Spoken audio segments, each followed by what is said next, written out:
So your shoulder is absolutely amazing because it has the greatest range of motion of any joint in the body. I mean, it can go all the way up and all the way around. But it's able to do that because it has this very shallow ball and socket joint. So in comparison, if we look at the hip joint, it's a very deep ball and socket. If you look at that shoulder ball and socket there, it's super shallow. And the only bone that connects your shoulder to your actual core body is this collarbone here. And so what your shoulder needs is it needs a lot of muscular control to keep that working right. So there's three main things that your shoulder needs to work properly and to function like it's supposed to. The first is you can ask the question, what controls every single function in the body? And the answer is that your brain controls everything in your body, and that includes your shoulder. So if you look here, the group of nerves that control the shoulder, they start in the lower neck, and then they come down, and that group of nerves there is called the brachial plexus. It tells all the muscles in the shoulder region what to do. And if those nerves aren't getting clear messages through, then the shoulder just plain doesn't work. Your brain can't tell what's going on out in the shoulder, and it can't send messages to all the muscles about how they're supposed to act. If you look over here, now most of the time when I'm talking about shoulder problems, I'm talking about actual ball and socket of the shoulder type pain. But one of the most common types of shoulder pain that people come in and say, my shoulder hurts, they're actually talking about this region in between the shoulder blade and the upper back, so right in there. And that's often a referral of pain from the neck out to the shoulder region. So if you look here, there's this little nerve, it's called the dorsal scapular nerve, but that nerve starts in the lower neck and it comes down and it controls this region of sensation between the shoulders. And so if that nerve there, the dorsal scapular nerve, is getting pressed on further up, then you end up with pain or numbness or tingling right in there. The other spot are that these nerves that come out from between the ribs, they can get pressed on and drop that pain between the shoulders. But again, most of the shoulder problems out here, the first thing that we need to do to get the shoulder working right is make sure the nerves are getting their messages out there. Now, the last Facebook Live, somebody commented on these underwear here, and I have to tell the story behind that. So 10 years ago, I was opening this practice, and I wanted a poster that showed both the muscles and the nerves in the body. And there are a lot of posters that showed either the muscles or the nerves, but I couldn't find any for a while that showed both of them. And so this was the early days of internet retail, and I finally found a poster that showed both the muscles and the nerves, but I bought it based on this little tiny thumbnail. The poster showed up, and this guy was anatomically correct, and he was very well endowed. And I just thought, this is not going to be family friendly. We see children here. We invite parents to bring their kids in, and I thought that's not going to be suitable for my office. It's going to lead to some awkward conversations. And so I went over to Michael's thinking that I could get just this like brown loincloth, make him look like Tarzan. And I got there, and they had that leopard print, and I just thought, oh, this is too perfect. So I had to get the leopard print underwear for this guy. So that's the story behind that. Okay, so the first thing your shoulder needs is nerve control so that the brain knows what's going on and it can control everything. The second thing that your shoulder needs is your shoulder blade has to move properly. So Sherry, let's have you actually, we'll have you look at the camera. But if I don't let Sherry's shoulder blade come up at all, raise your arm as far as you can, and that's as far as she can go, 120 degrees. Now, if I was to bring her shoulder and push up further, eventually she would get, if I don't let the shoulder blade move at all, she would end up with this pinch. And what happens there, if we look at the shoulder, here's the upper arm bone, and then we've got this bony arch here. So if that arm comes up and the shoulder blade doesn't rotate up at all, then that pinches right there, and that's called an impingement syndrome. Not good. That's going to cause a bunch of pain. And when it pushes up there, it can injure this muscle that dives underneath that bony arch and attaches right there. It's called the supraspinatus muscle. And so when you're a healthy shoulder, the shoulder blade has to rotate up. It can rotate 60 degrees. So you got 120 with just the arm moving. The other 60 degrees, the shoulder blade has to move. And when your shoulder blade doesn't move, you end up with pinching and impingement. Now, the third thing that your shoulder blade needs is you need a group of muscles called the rotator cuff to work properly. And the rotator cuff are these four muscles. All four of them start on the shoulder blade, and then they reach out and they attach to this upper arm bone, the humerus, and they keep that humerus bone snug in that shallow ball and socket there. And if any one of these 4 muscles isn't working properly, then the shoulder is going to move around more than it should. The clinical name for that is rotator cuff syndrome, but I call it you have sloppy shoulder syndrome because this upper arm bone is slopping around in there. It's bumping up against tissues and injuring itself.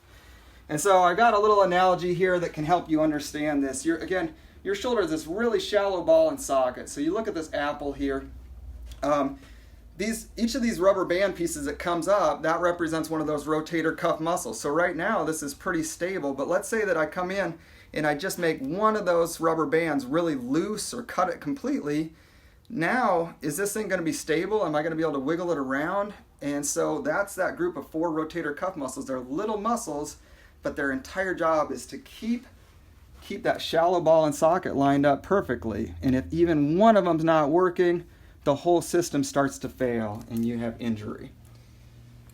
All right, so the 3 things, again, it's your nerves have to get clear messages from the brain to the shoulder. Your shoulder blade has to anticipate where the upper arm is going so that you don't get impingement or pinching. And then those rotator cuff muscles have to do their job properly. So we're going to go over and I'm going to show you the different exam things that we do to find out whether these muscles are working. So let's come on back to my main exam and treatment room.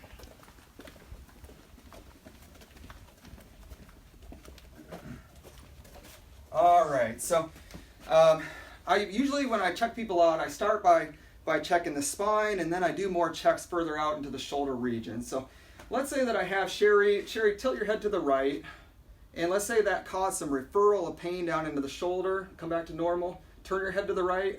Let's say that caused some pinching in the right lower neck where those nerves come out, or she had right shoulder pain.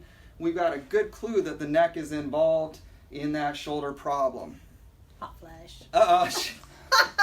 Sherry's having a hot flash, so, well, we got to keep going. We're doing this live. Got to keep going. All right, so go ahead and stand up here.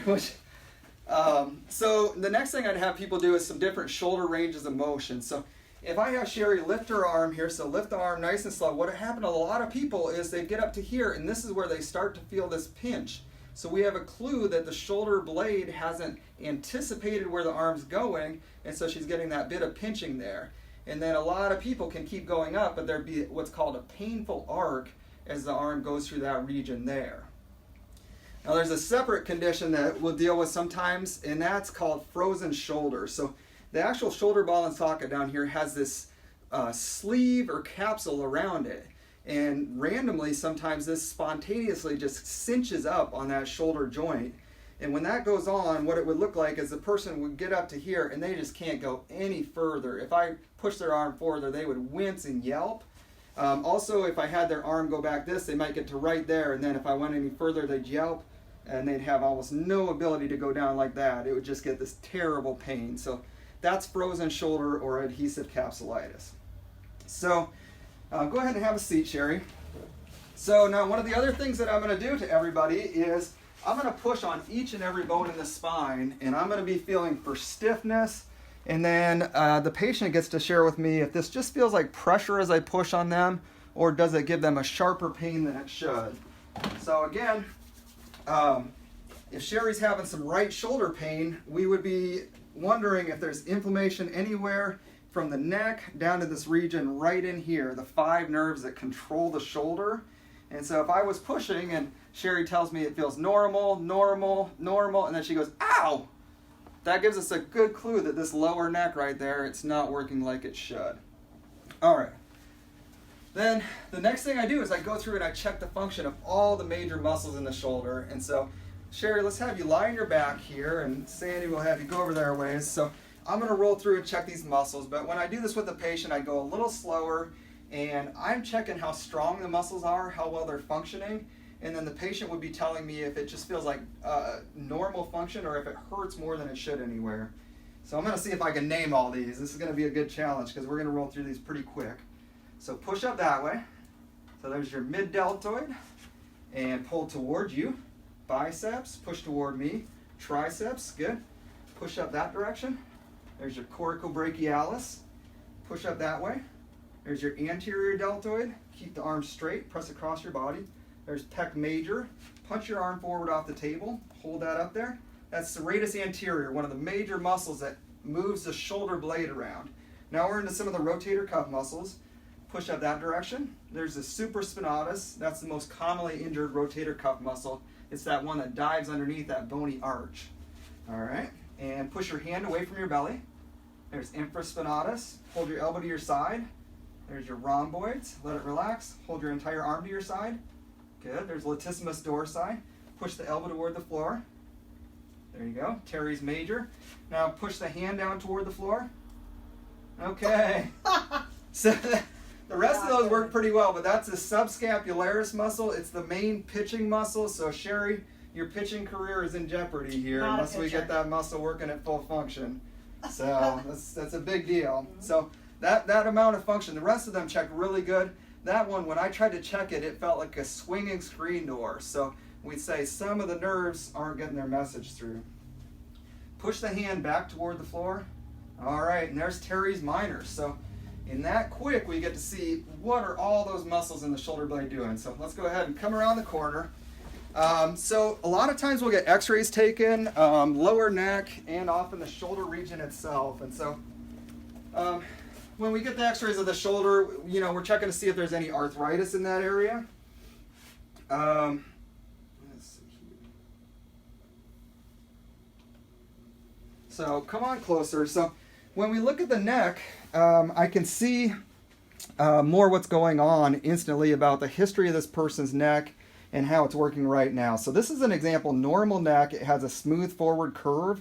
If the neck gets injured, it gets a reverse look. So this neck here is Sherry's neck, and you can see that her neck goes the wrong way. So right away we know that there was a trauma to the neck sometime. And then if you look at the corners over here, the bones have rounded corners. That's how they're supposed to look. If a spot gets injured and time goes by, then these arthritic spots develop. And that's what we see there in Sherry's lower neck, is that there's these significant amounts of arthritic change.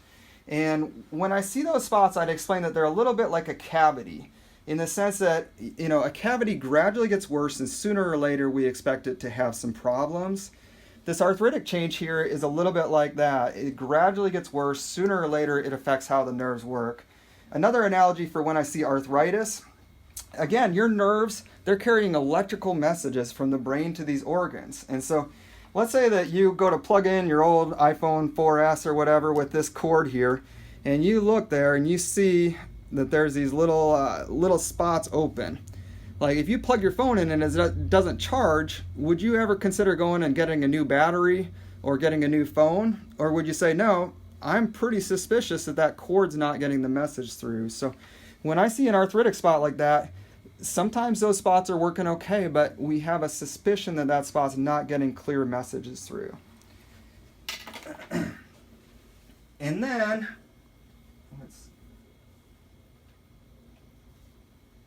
one of the other checks that we do is this check here. This is surface electromyography, so surface EMG, and this senses electrical activity in the nerves and muscles. And so we're going to show you a demonstration of how this works on Sherry's forearm here. And so kind of get close enough so you can see just the screen here. So this sensor here is going to show the results right up here. And so I'm going to put this on her forearm. And okay, go ahead and make a fist and squeeze hard and let it relax. So as soon as Sherry makes that fist and squeeze hard, there's a higher amount of electrical activity right away, and let it relax. Yep, go ahead. And so you can see how this responds to that electrical activity. The more nerve and muscle activity there is, the higher the reading. And so we do that check on the entire back, and I'm going to show you what a typical finding might look like. All right, so here's an example, normal pattern of nerve and muscle activity along the spine. Higher than normal is pink or red, with the red being the highest.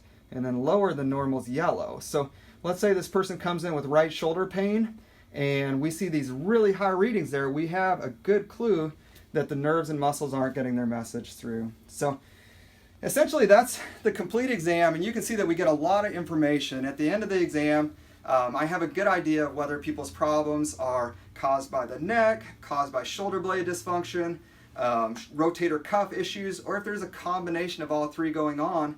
And then we're able to sit down with the person and explain, this is what we recommend to get your shoulder working right. And so ultimately, we would love to help people that have shoulder issues and get started with that thorough exam. And this month, we're doing something really special. We have a new patient promotion where if you want to come in as a new patient, we would do this complete workup. The normal value of that, somebody that comes in doesn't have insurance, could be around $300. But we would do this complete workup for $20. And then, in addition, I'm pledging that each patient that comes in as a part of this promotion, I'll go ahead and donate $40 to the Big Brothers Big Sisters program. So I've been a Big Brother for about 1.5 years here. I found it just super enjoyable for myself. My little brother is 8 years old, and we go on bike rides, we go to the Science Center, we go to Sky Zone.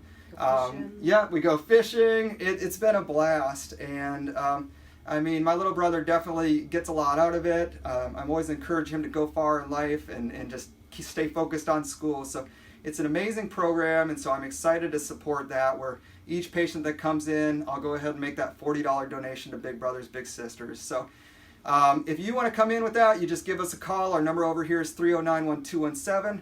Other than that, we're going to be doing these Facebook Lives every week on Mondays or Tuesdays. So go ahead and follow our Facebook page so you can get this valuable information. And then, again, if you know anybody in your life who's been putting up with shoulder pain, get this video to them. I mean, this is a lot of great information and can really help them understand what's going on with their shoulders. So, Sandy, thank you for holding the camera and doing such a great job. And then Sherry, thanks for being our Vanna White today. It was a lot of fun, and I look forward to seeing you next week.